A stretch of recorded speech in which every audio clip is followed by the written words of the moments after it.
Today we're speedrunning Stardew Valley and we'll be completing the entire community center. Now right at the beginning we want to make our character a woman, set mine rewards to remix, and our farm to the forest farm, all for reasons I'll explain later. Then the speedrun starts as soon as we press OK. On the first we want to move both our bed and TV closer to the door since we'll be doing a lot of sleeping for this run. After that it's time to clear a small part of our farm and plant the 15 parsnips that the game gives us. Then to finish the day we want to cut trees until we have around 50 wood before heading to sleep at 8 a.m. Yeah, being a farmer stuff. From here we're going to solely focus on growing our parsnips so we can wake up, water our seeds, go back to sleep, and repeat. The third day will also always be a rain day, so we don't even have to wake up that day, and finally we do some more watering on the 4th. Now at this point we want to get a good luck day on either the 5th or 6th, otherwise we need to reset the run. Luckily we got one on the 6th though, so we're going to the mines. But before that we want to make a chest for the stuff we don't want to bring with us using our 50 wood, get parsnips from the farm for energy, and head to the right of the farm to find any extra forageables. How forageables work is they start spawning every Sunday and don't despawn until the following Sunday. So by getting them on Saturday, we can take all the forageables that spawn throughout the week. By the bus stop, we found a daffodil, dandelion, and leek, which we put into our chest to turn in for the spring foraging bundle, and then we can find our wild horseradish by running up through our farm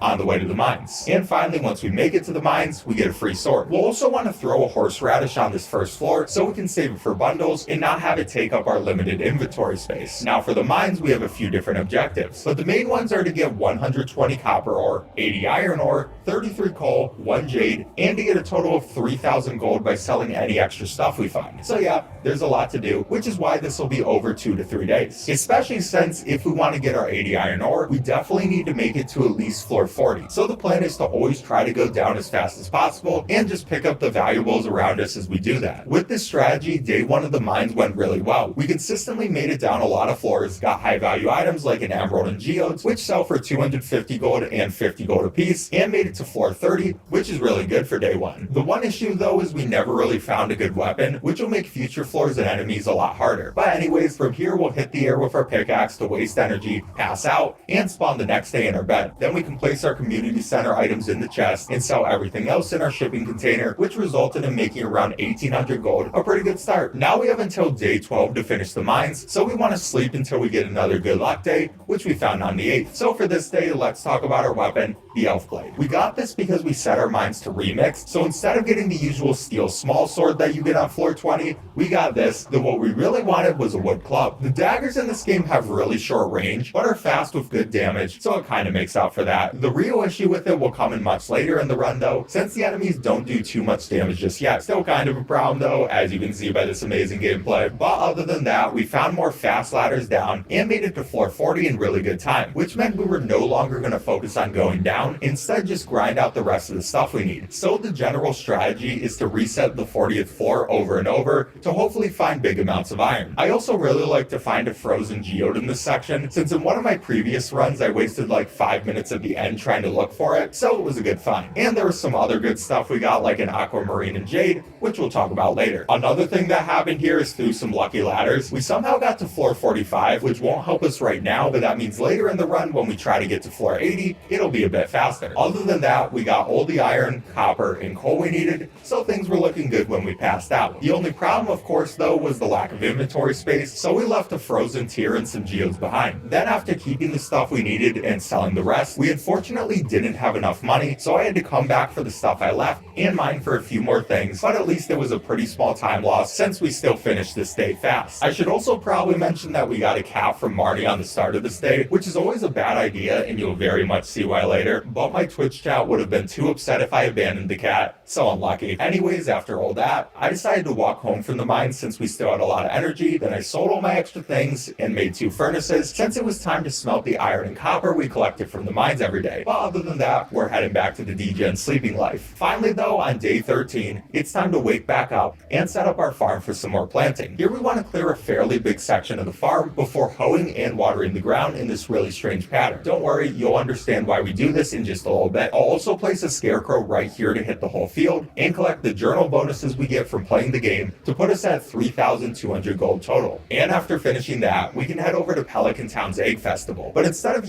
having any sort of social life, we're going to do the exact opposite by talking to Pierre, buying 32 strawberry seeds, and leaving before we have to talk to anyone else. What a good day. Especially since strawberries are really good to get some early game money. What we'll do here is plant all of them in the spots we hoed earlier and get back to smelting and sleeping. Now for the next while, the only thing we have to do other than smelting is watering our plants. We really hope for rain days here though, since that means we can skip watering altogether and save around 30 seconds each time we don't need to. And my luck was pretty good this time since I ended up getting quite a few rain days this run, which was really nice. And finally on the 23rd of the month, we can harvest our strawberries and water them for the last time. This is because by collecting the fruit, we also leveled up our farming and can finally make sprinklers, which is why we also needed so much coal, iron, and copper by the way, and why we planted our strawberries in such a weird pattern since it lets us keep them really tightly packed. And strawberries are nice because they keep growing through the season, so we're able to sleep until the 28th and do our last harvest of the spring then, which means it's summertime and there's a lot more to do. First, we want to clear a larger section of our field, place our 7 remaining sprinklers, and create a bunch more spaces for plants with the same pattern as before. We'll also want to create this spot for a quality sprinkler that we'll get for free from a bundle later. And then before heading over to town, I like making a second chest so we can store the items we need for the community center separate from everything else, so we're just a little bit more organized. Then on the way to town, we'll also pick up a grate that we can use for the summer foraging bundle. And right here, for the first time in the run, we see the community center. Obviously, we're not going to go over there just yet, but it's nice to get a quick glimpse after an hour of playing. Instead of checking it out, we need to visit Pierre where we can sell all of our strawberries and buy 62 blueberry seeds, 1 melon seed, 1 tomato seed, 1 pepper seed, 64 wheat seeds, and a backpack upgrade so we can now carry twice the stuff. Then we'll plant all the seeds except for the pepper, making sure to plant our wheat seeds on the spots without a sprinkler. Wheat only takes 4 days of watering to grow, so we're just going to hope we get at least 4 rain days throughout the summer. Then since we have sprinklers on the other plants, we can go to sleep until the 15th where we'll harvest everything except for the wheat, place the hot pepper where the melon was, and sleep once again. And much like the strawberries from spring, after blueberries finish growing the first time, you can harvest them every 4 days. So right on the 19th, we get another harvest and reach farming level 5, which allows us to get the tiller upgrade. So now all our crops will be worth 10% more for the rest of the run. And at this point, since we have the upgrade, we can actually do some selling. On the 20th of summer, we're going to go back out, but we need to wait until 9 a.m. to visit Pierre, so we'll do a few things beforehand, like checking the bus stop for our remaining summer forageables, the spiceberry and sweet pea. After that, we'll go back to the farm and use some wood to make paths. This will make it so that things like trees won't grow in the areas we put a path on, which is really nice since it would get annoying to cut them down every time we go through. Now at around 8, we want to head to the community center and touch the bundle there. We can't understand the language just yet or do any bundles, but we need to touch it so that the wizard will send us a letter later and he can teach us how to read. Next, we want to go to Pierre and sell everything except our melon, since we only have one, before going to Clint's and getting a total of 70 copper ore, 70 iron ore, and 28 coal. Though since we got extra iron in the caves and already have 3 iron bars, we can change that 70 iron to just 55. And finally, before heading back, we want to check the beach for some of their forageables, like a mussel, sea urchin, and clam, all of which we'll save for the community center, which means we're back to sleeping, though we'll start smelting our new iron and copper every day, as well as go out every 4 days to harvest our blueberries. Eventually, we make it into fall, and immediately we want to check our mail to get an invitation from the wizard and 500 gold from our dad. See, the reason we chose a female character for the run was because after you earn 5,000 gold, your dad sends you an additional 500, while if we chose a man, our mom would send us cookies. Then after that, we get to clearing the field. Also, because we got more than 4 rain days in the summer, I can finally harvest our wheat. Thankfully, it's a crop that can be grown both in the summer and fall, so it doesn't die when changing seasons, and it keeps those spots ready for other crops later in the day. So now we're going to get all of our wheat, hay, summer crops, and forageables before heading over to the wizard's house. On the way, we also want to make some more wooden paths like earlier, so we won't have to constantly cut down trees, and we'll find the wizard's house on the bottom left of the cinder sap forest. Of course, we won't really be listening to what he has to say since that's a lot of work, but through this interaction, we can now read the community center writing and communicate with the Junimos. So we now want to head right over to the community center and start turning stuff in. First, we have the spring foraging bundle and the summer foraging bundle, as well as turning in a common mushroom and morsel I found for their respective bundles, which gives us 2 bags of mixed seeds that we can sell to Pierre. Then we head over to the pantry to turn in the summer crops bundle and get a quality sprinkler, before finally going to the bulletin board to turn in some hay and wheat for the fodder bundle. Then we go straight to Pierre's and sell over leftover goods in order to use that money money to buy 125 pumpkin seeds, 1 corn seed, 1 eggplant seed, and 1 yam seed. Now finally we can plant all the seeds we just got, as well as use the copper and iron we've been smelting to make 14 more sprinklers. One more thing I should mention is I did decide to make 1 extra scarecrow for safety. If you place everything perfectly, it should be compact enough to only need 1 scarecrow, but it's risky and barely saves any time, so might as well add 1 more. And with that out of the way, we can finally head to bed and sleep till the 8th, since that was our first rain day of the season. And the nice thing about rain days is there are a few fish we need that only show up in the rain, so this will be the perfect time to get a lot of our fishing done. We're gonna go to the beach, and on the way I picked up a wild plum and blackberry, which are more fall forageables. Then when we get to the beach, Willie calls us over and gives us a free fishing rod. Now there's a ton of fish we'll want to catch today, but different fish are available at different times, so there's a specific order we'll follow. To start though, we got lucky and got a sunfish. Usually this fish can only be caught during the spring and summer during sunny weather, but there's a chance to get it as your first tutorial cast, since the game doesn't think you'll wait this long to learn how to fish. And from there we want to find a seaweed for way later in the run, a sardine, which is a pretty wiggly little guy, and a red snapper who's really easy to catch since it just hangs out. Now we got those fish way faster than I usually do, so we could head into Willie's shop at 9 to get 4 trout soup and a training rod before going to the river in town. We want the training rod since it can filter out higher difficulty fish, which you'll see a bit later. For now though, we want to go to this area of the river, eat a trout soup to make fishing easier, and begin looking for a catfish, tiger trout, walleye, and shad. Now one thing I should mention about fishing is you can tell what fish it is based on how it moves. For example, this fish is extremely wiggly and doesn't move in big swooping motions, so we know it's a tiger trout. And I somehow played my very first tiger trout extremely well and caught it, meaning if we see a fish moving like that again, we can cancel the catch by pressing escape and save time. Second fish I got was a shad, which we know since it moves steadily to about halfway between line 2 and 3 of the bar, and then kinda just hangs out. The walleye also has this exact same pattern, but it can only be caught after noon, so this one had to be a shad. And right at 12:10, we got a similar fish, meaning it might be a walleye, and it turned out to be one, so that was pretty good. And then even better, at just 1:20, we found a fish that moves far up and down in really fast motions, which is always going to be the catfish, so that's all 4 river fish we want for now, and we did it faster than I ever have before. So now that I had extra time, I went over to the bar to get 15 coffees, which are a speed buff, and the maki roll recipe, which we'll be using at the end of the run. But after that, we didn't really have much to do until 4 p.m.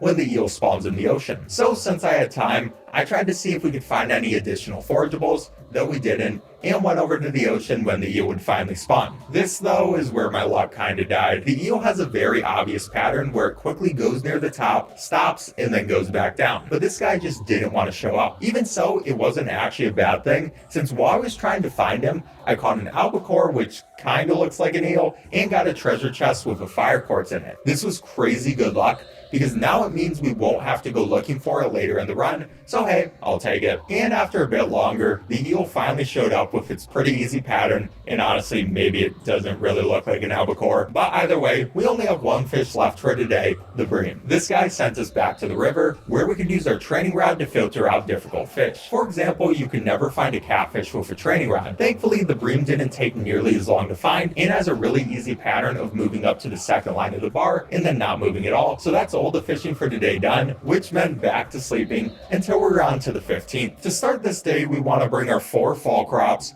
forageables, fish, and any other community center bundle stuff we can fit in our inventory. Unfortunately, I wasn't able to find our last fall forageable on the way, so we'll need to get that later, but we turned in the wild plum and blackberry, a cave carrot, everything for the fall crops bundle, which gave us a bee house to make honey, some crab pot stuff, our river fish bundle, night fish bundle, a sardine and red snapper for the ocean fish bundle, and the sea urchin we found for the dye bundle, before finally making it back to our farm. From here, we want to put the beehive down, clear out this section to the right of our farm to place a coop, pick up all our pumpkins, and head to Pierre's, drinking a coffee on the way for a speed boost. But this time, we don't actually want to sell all of our pumpkins, since we'll be preserving some. I ended up selling down to 50 basic quality pumpkins, so I could buy the 128 pumpkin seeds we'd be using for today, and the other stuff we need to buy. Like how it glints, we want to get 25 copper ore and 85 coal. Then we'll head over to Robin's, picking up a hazelnut, our last fall forageable on the way, before getting 500 stone, 800 wood, and a coop. Then finally, we can head home, but before sleeping, I went to the left of our farm to pick up some red and purple mushrooms for more bundles. This is the reason we chose the forest farm, by the way, since it spawns things like these. Now we'll plant all our pumpkin seeds and use the coal, wood, and stone we got to make 10 preserve jars, which increased the value of our pumpkins by a lot,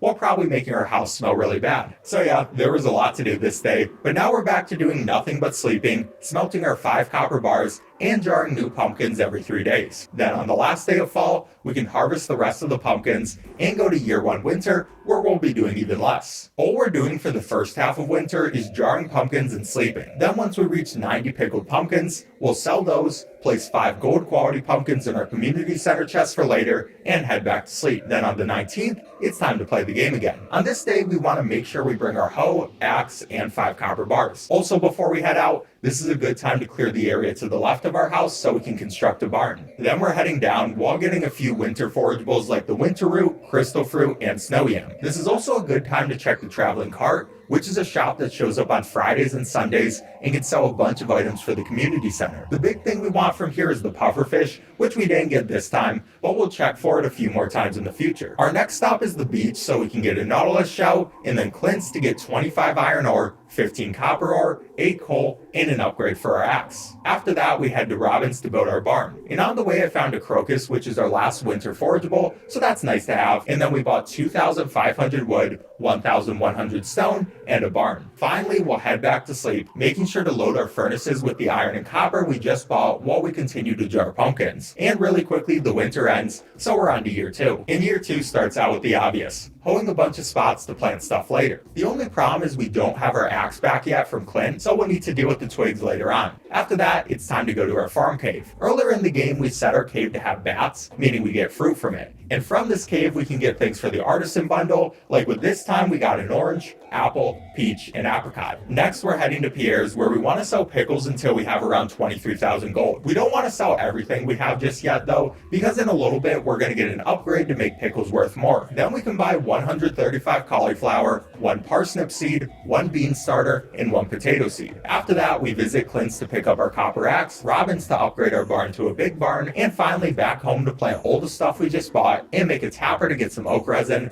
before sleeping another 12 days. Now on the 13th, we go out to the shipping bin another time to ship 37 pickled pumpkins, since we need 25,000 gold the following day, but again, we need to make sure not to go over. And on the 14th, it's time to harvest everything and plant the remaining cauliflower we bought before heading over to the community center. On this turn-in, we add some mushrooms to the exotic foraging bundle, complete the winter foraging bundle, complete the fall foraging bundle, and get seeds from the completed bundles to sell. Then we go to the pantry to complete the spring crops bundle, put a bunch of stuff in the artisan bundle, and add our 5 gold quality pumpkins to the quality crop bundle. Third is the bulletin board, where we put our oak resin into the enchanters bundle, a purple mushroom, nautilus shell, and frozen geode into the field research bundle, and red mushroom into the dye bundle. Then fourth is the vault, where we bring the 25,000 gold we just got to complete the largest money bundle and get a crystallarium. And finally, we go to the boiler room to give our regular quartz and red quartz to the geologist bundle. So yeah, that was a lot. But the main reason for this turn-in was so that we could get the crystallarium to make the jade I got back in the mines become useful. Now, along with pickling our cauliflowers, we also want to place a jade in the crystallarium to get an additional one every 2 days. Finally, we'll head to sleep and get level 10 farming, which means we can get the artisan profession that gives our pickles 40% more worth, which is absolutely crazy, and you can probably see why we waited to sell everything. But as for the things we're doing this season, that's about it. We'll just continue to pickle cauliflowers and get more jades until the 27th, where we'll harvest our remaining crops, and the 28th, where we'll finally sell all of our pickles. So we're on to our second summer, and like usual, there's a lot of stuff we need to do for the first day. We'll start with hoeing the ground, and then we need to get our fishing stuff out and go over to the beach. Here we'll go over to Willie's shop to pick up a fiberglass rod, a bunch of bait, and some more trout soup. And now we're on to fishing for the tuna and tilapia. The tilapia is a fairly active fish, but it's pretty easy to catch with the fiberglass pole. And then the tuna pretty much has the exact same pattern the eel had, and much like the eel, it took forever to show up. Luckily, we still had enough time to do the other things we needed, and we got a diamond and jade along with the tuna, so I'll take it. Next, we need to upgrade our axe one more time, so we do that with Clint before heading on our way to Pierre's. And on the way there, we want to put a chair in front of Pam's trailer for a reason I'll explain a bit later. After that, we can buy 25 melon seeds, 10 corn seeds, 2 poppy seeds, 2 sunflower seeds, 75 red cabbage seeds, 1 rice, and 1 apple sapling. Our last stop before heading home is of course Robin to upgrade our coop to a big coop. But I actually made a mistake and completely forgot my wooden and stone. I would have had enough time to go get them, but our cat was completely in the way. Told you the cat's kind of annoying. Not too much of a deal though, since we'll just upgrade our coop later, and for now we can plant all of our stuff. One thing we want to do for the corn and melons though is craft basic fertilizer before planting them. For our bundles we need at least 5 gold quality of each, and the fertilizer helps with that. Everything else we can normally plant though, and then sleep till the 5th since we still need to upgrade our coop. But here's where I found out that the cat messing up our speed was actually a blessing in disguise. See, we needed to wait until 9 p.m. for Robin's shop to open, so I decided to check the traveling cart while waiting. And in the traveling cart, we got a sturgeon, one of the hardest fish we need to catch, so that was insane. Sorry for doubting you, cat. You know best. Anyways, now all that was left was to upgrade the coop